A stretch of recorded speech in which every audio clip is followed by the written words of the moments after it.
Hello दोस्तों, आप सभी का मेरे YouTube चैनल पर बहुत बहुत स्वागत है। क्या आपने बैंक से कोई पर्सनल लोन लिया है और अब EMI देने में बहुत परेशानी हो रही है? तो आज हम इस वीडियो में आपको बताएंगे कि अगर जो आपने बैंक से पर्सनल लोन लिया है, अगर वो आप डिफॉल्ट कर जाते हैं तो बैंक आपके साथ क्या क्या कर सकता है और RBI के रूल्स क्या क्या हैं और इस पर कितना असर होगा और आपके कितने फायदेमंद होंगे रूल्स। तो आज इस टॉपिक पर हम बात करने वाले हैं। वीडियो बहुत अच्छी है, जानकारी है, आप इस वीडियो को बिल्कुल स्किप ना करें और इस वीडियो को पूरा देखिए। मैं आपको स्टेप टू स्टेप बताने वाला हूं कि क्या होने वाला है। अगर आप मेरे चैनल पे नए हैं तो चैनल को सब्सक्राइब कर दें और बेल आइकन को ऑन कर दीजिए। सबसे पहले लोन डिफॉल्ट का मतलब होता है, लोन डिफॉल्ट का मतलब होता है कि आपने जो लोन लिया है, अगर आप 90 दिन मतलब 3 महीने EMI नहीं देते हैं तो खाता NPA चला जाता है। और खाता NPA चला जाता है तो आप लोन डिफॉल्ट हो जाते हैं। इससे मतलब होता है कि अगर आप लगातार 3 महीने EMI बाउंस कर जाते हैं, नहीं देते हैं, तो बैंक आपका खाता NPA में डाल देती है और आपको लोन डिफॉल्ट घोषित कर देती है।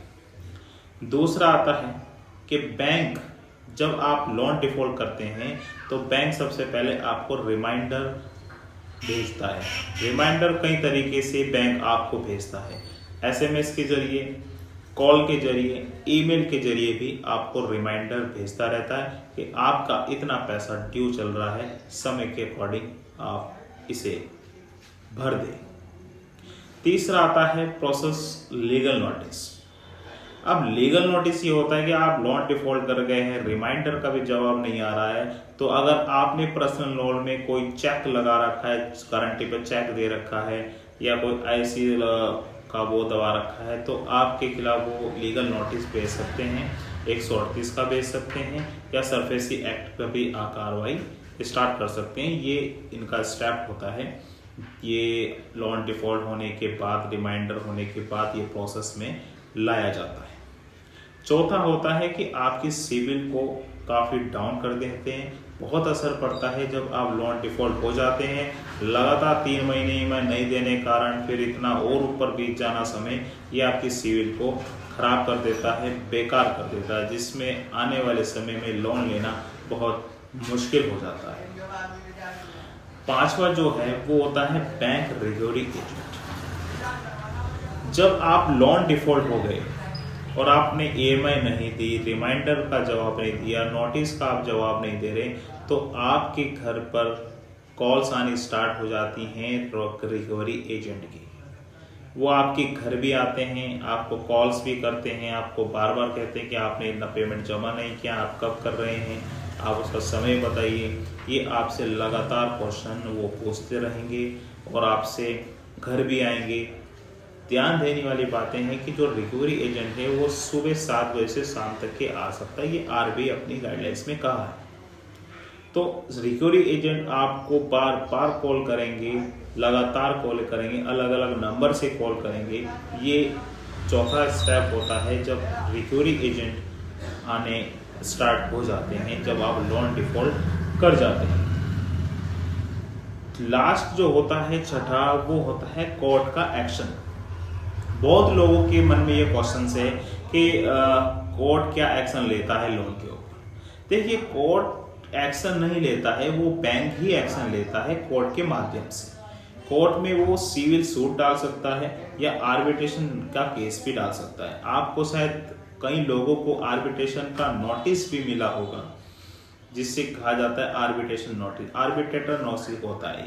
तो ये 2 चीजें बैंक कोर्ट में दाखिल करता है, सिविल सूट और आर्बिट्रेशन केस, ये आपके खिलाफ होता है और बैंक केस फाइल करता है, कोर्ट में एक्शन लेता है। कोर्ट आपको समन करती है कि आप आइए और इस पे अपना जवाब दीजिए, क्या आपकी समस्या है, क्यों आप लोन नहीं दे पा रहे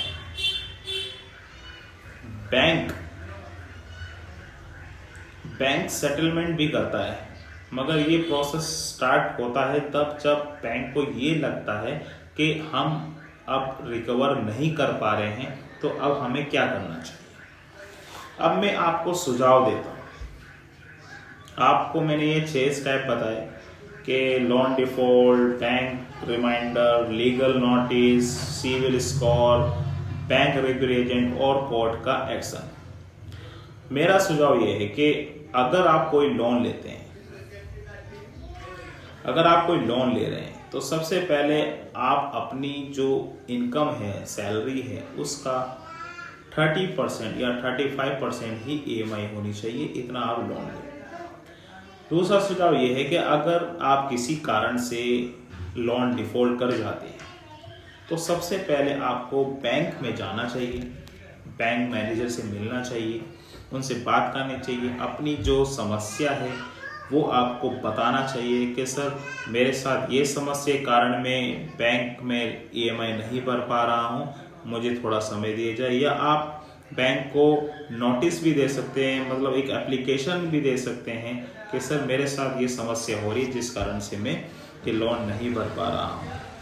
दूसरा जो मैं सुझाव आपको दे रहा हूँ, जो अक्सर सभी के साथ होता है, जो लोन डिफॉल्ट होते हैं उनके साथ अक्सर ये होता ही है कि अगर रेगुलर एजेंट आपको परेशान कर रहे हैं, बदतमीजी कर रहे हैं, आपके साथ अभद्र व्यवहार कर रहे हैं, गाली गलौज कर रहे हैं, मारपीट कर रहे हैं, तो RBI है, RBI ने जो रूल्स बनाया है ये आप लोगों की सुरक्षा के लिए ही बनाया है। उसका ये कहना है कि कोई भी रिकवरी एजेंट एक तो सुबह 7 से शाम के बाद नहीं आ सकता है, और ध्यान देने वाली ये बात है कि कोई भी बदतमीजी या कोई ऊंची आवाज़ या किसी तरह का अभद्र व्यवहार रिकवरी एजेंट नहीं कर सकता है। अगर कोई ऐसा रिकवरी एजेंट करता है तो तुरंत आप उस पर कंप्लेंट फाइल कर सकते हैं।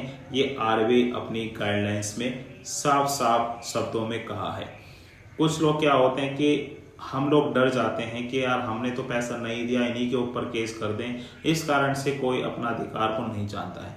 मगर आपने कोई लोन लिया तो जरूर है, मगर कोई गुनाह नहीं किया है। ये लोन कोई क्रिमिनल ऑफेंस नहीं है, ये एक सिविल है। सिविल मतलब पैसा रिकवर करना। तो आपने कोई अपराध नहीं करा जिससे आपको डरने की जरूरत है, और लोन में कोई जेल नहीं जाता है। ये मैं आपको बता दूं, बहुत से लोग कहते हैं कि हम जेल चले जाएंगे, ये हो जाएगा, फलाना हो जाएगा, ऐसा कुछ नहीं होता है। अगर आपको मेरे टीम से द्वारा जुड़ना चाहते हैं तो आप मेरी मेंबरशिप ले सकते हैं। मेरे द्वारा से आप कंसल्ट लेना चाहते हैं, मेरे दिए गए नंबर व्हाट्सअप करके अपॉइंटमेंट बुक कर सकते हैं। और अगर आपकी जो भी समस्या हो, लोन से रिलेटेड जो भी समस्या हो, या अदर लीगल से रिलेटेड कोई भी समस्या हो, तो आप मेरे से बेफिक्र पूछ सकते हैं। हम आपके लिए हमेशा तैयार हैं।